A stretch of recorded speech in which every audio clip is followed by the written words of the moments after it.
Hello everyone, কেমন আছেন সবাই?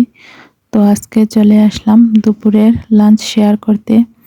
তো আজকে প্রথমে খেয়েছিলাম বেগুন ভাজা, হলুদ লবণ ও মরিচ গুঁড়ো দিয়ে মাখিয়ে বেগুন ভাজা করা হয়েছিল। তো এভাবে বেগুন ভাজা দিয়ে খেতে কিন্তু খুব ভালো লাগে। তো বেগুন ভাজা দিয়ে খাওয়া হয়ে গেলে এরপর নিয়েছিলাম পাট শাক। পাট শাকটা আজকে রসুন ছাড়াই করেছি, সাথে একটু নাগামরিচও দিয়েছিলাম।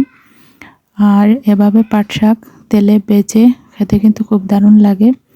আর এখন পাট শাকের সিজন, বাজারে গেলেই শুধু পাট শাক আর পাট শাক।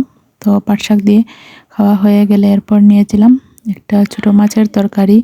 ছোটো মাছ বলতে এটা ছিল টাকি মাছ, আরও কয়েক ধরনের মাছ ছিল। সেটা আলু পেঁয়াজ দিয়ে রান্না করা হয়েছিল, খেতে কিন্তু খুব দারুণ হয়েছিল। তো এই তো আলু দিয়ে মেখে সাথে একটু মাছ দিয়ে এই তো খেয়ে নিলাম। এরপর খেয়েছিলাম মুরগির মাংস। তো মুরগির মাংস আলু দিয়ে রান্না করা হয়েছিল, তেমন ঝোলও না আবার একেবারে বুনাও না। তো এই তো খেয়ে নিচ্ছি ঝোল আলু দিয়ে মেখে, সাথে একটু মাংস নিয়ে এভাবে খেতে কিন্তু খুব ভালো লাগে।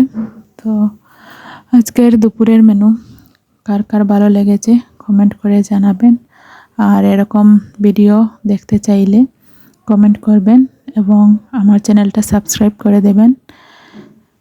তো এই তো সব কিছু দিয়ে মেখে, ঝোল আলু দিয়ে মেখে এভাবে মাংস দিয়ে ভাত খেয়ে নিলাম।